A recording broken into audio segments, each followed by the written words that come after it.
Alrighty, how's it going? Jonathan here with Boston Collectors, and in today's Is It Worth the Price, we have Baylan Skoll on the chopping block. 285 is a little steep, man, but we'll get into it. But such are the times, right? It's kind of where we are right now. So we have the expected to ship date between January of 2025 to June 2025. The flexible payment options between November and March. I don't know why it's set to the 10th.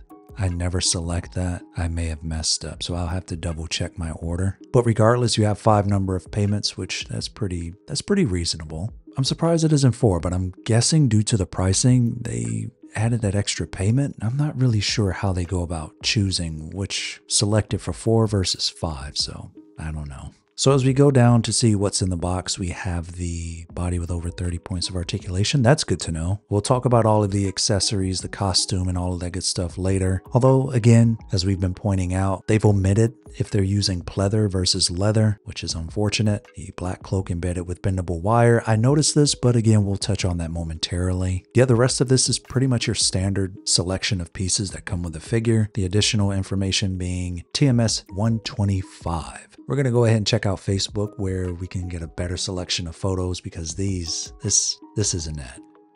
So now that we're here over on the Hot Toys official Facebook, man, this intro photo is incredible. A lot of great detail went into piecing this guy together. Absolutely astonishing. Now, a couple of things stick out to me. I don't see bendable wire here in the cape, but again, it could just be difficult to see. I did notice though in the hood here, as we continue, there's bendable wire there. And I'm also wondering if they added some in the clothing, only because some of the stitching, I feel like they could have added some, but I can't say for sure. Another thing that sticks out to me is we obviously have a wider range of articulation in the boots, but I'm unsure if this is going to be a softer plastic or a harder plastic. You'll see a little bit later. We do have a little range of motion here, not much on the sides nor on the back, but again, we'll showcase that in a bit. For this photo later on, I have a comparison photo that I want to showcase, but man, again, this guy is looking incredible. The eyes look a bit off only because they weren't articulated properly, but other than that, this is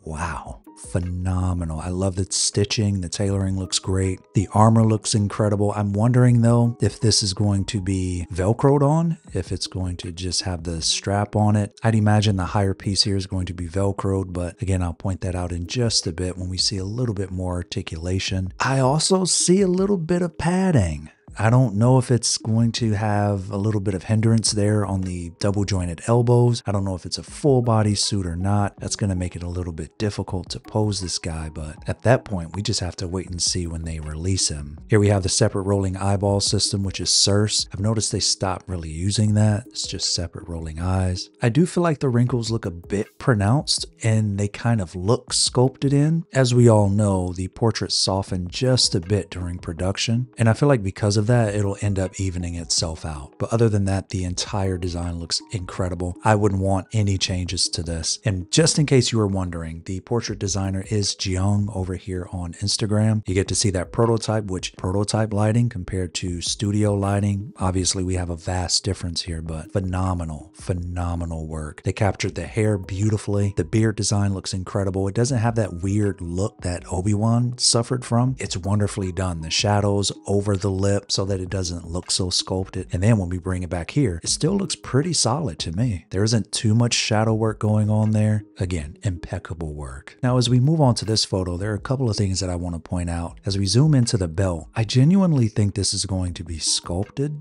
and not leather, only because of these striations and the weird sort of battle damage that we have going on there. That will make it a lot easier. We don't have to worry about this peeling over time. I don't personally suffer from that, but I know there are a lot of collectors who end up having to deal with that later on. But if this is sculpted, this is going to be huge. But as we move up to the portrait here, I am a little concerned that this neck is a bit stiff, not going to allow for much articulation only because of how stiff he looks. I would have preferred more of an angle to his look. And again, it just appears if this area is a bit stiff, unless the photographer just didn't want to go that far with it. It's totally understandable. Another thing to point out is I like the separation here between the tunic and his arms. We just have to hope for a butterfly joint. But again, the padding there, look, I'm concerned about posability because this guy, he wasn't posing though. Don't get me wrong, but I'm trying to pose him too. I mean, look at this guy, right? He's an absolute unit.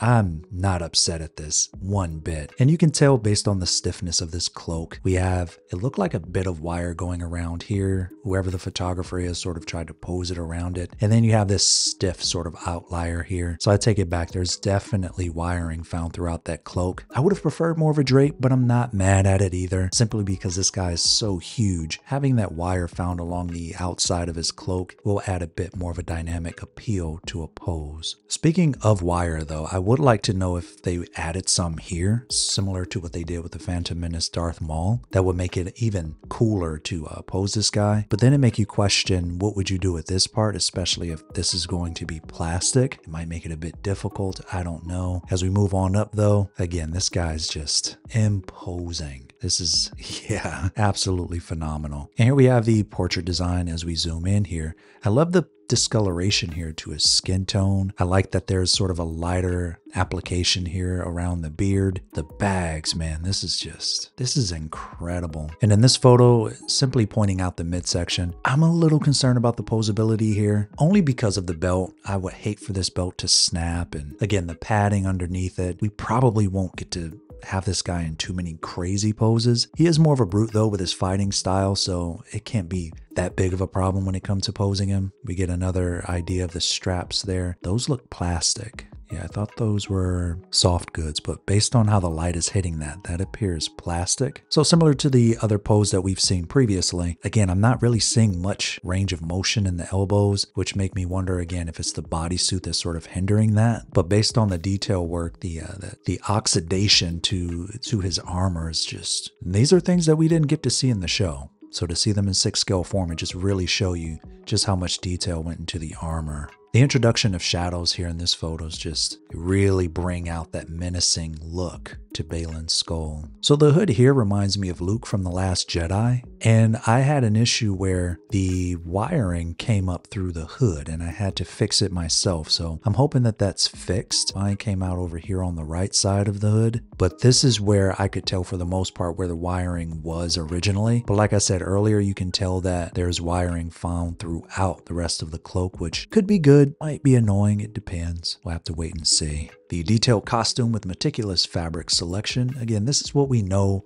of Hot Toys. It looks like to get around the weaving of the thread. I like the way they did that though. I'm wondering if this whole piece is going to be plastic now that I see the light shining on it. Yeah, this looks like, based on the way the paint application is applied here, this looks like plastic. But in earlier photos though, this looks like genuine fabric. Now I wonder. Beneath it though, that's for sure fabric. We can see it here. The strap on the side of the armor piece here though, that looks like plastic. I mean, if it is, they did a great job. I just hope it doesn't pick up in the lighting that way underneath the DTOF lighting or whatever cabinets you all are using. I just hope it doesn't appear that way and it's a bit more dull to the look. Other than that though, it looks great. Let's see, we can see something here on the side. Interesting. We'll need to wait and see what it looks like beneath the secret base lighting. And there's something going on here with this image. I don't know what happened here. There's something cutting straight across it. I wonder if they were trying to color grade this section and they forgot to blend it in a little bit better. I don't know what's going on there. It's not on the other side.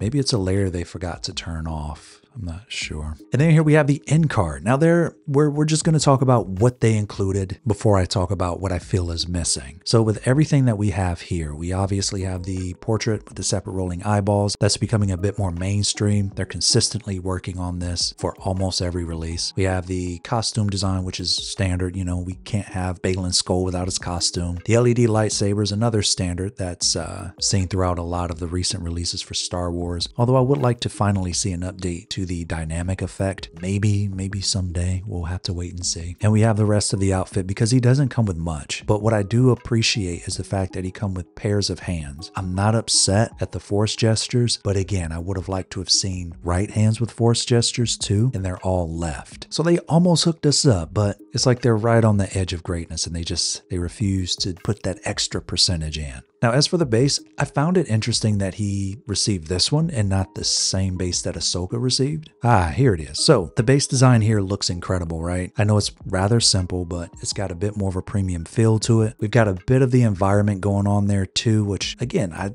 just found it interesting that we didn't receive this with Baylan, but we did get this, and that's kind of it. Very interesting to say the least. But with everything that's included, I mean, we're talking like this guy is an absolute unit. Look at the detail on the back. I'm shocked they didn't show a bit more of this too. The boots though, again, I'm hoping that we're able to lift this part of the boot up so that we can get a little bit more range of motion out of his boots. It's kind of hard to tell though. This is one that's difficult to predict because we didn't get to see him with a lot of dynamic poses throughout the imagery anyway, so we can only hope. As I mentioned earlier, bending him too much, I fear that this will snap this because it looks like plastic and not pleather. It doesn't look Velcro to me, so we're gonna have to be very careful with posing, at least for now, because again, we don't know just how far we can go with this figure. So for everything that we have here, and $285, ooh-wee, I did not have points, I did not have a coupon, and that $285 hurts, man. It really does. There are a couple of things though that I do want to point out. I would have loved if he came with the map of Peridia. I think that would have been a cool little accessory. I really wish he received the same base that we saw with Ahsoka, simply because they both fought in that same area. That would have made it a bit cooler to have them in the display fighting, and we just didn't. But that isn't to say they fell flat. Those are just a couple of things that I wish they would have incorporated. But for $285, it makes it a hard sale. But Baylan Skoll is an incredible character. This is the same guy who was drawn to the Mortis gods. We also got a little bit of background. He knew who Anakin Skywalker was. He was a general during the Clone Wars. There's a lot of history here, even if we don't have it all in front of us. So for a super quick comparison, we have the Hot Toys imagery on the right compared to what we saw in the Ahsoka show. I mean, this is pretty bang on. Again, during mass production, those wrinkles will soften a bit for it to look a little bit better, which I'm not upset at. But man, this comparison looks really good. $285 is steep. Is it worth the price? We've got a brand new portrait. We have brand new clothing. This guy's coming with a lot of different things that we haven't seen before, apart from that base. Is he missing a couple of things? Yeah, I mean, it is what it is. $285 is rough, man. $285 is rough, but I'm going to go ahead and say it's worth the price. It's just hard to eat. I'm going to say that much. Let me know what you all think if you pre-ordered him. If you're going to wait it out, if you're going to wait for a coupon, if you're going to wait for some reward points, let us know down below. Or if you're passing, that's totally fine too. This is Jonathan with Boston Collectors, and thank you for watching.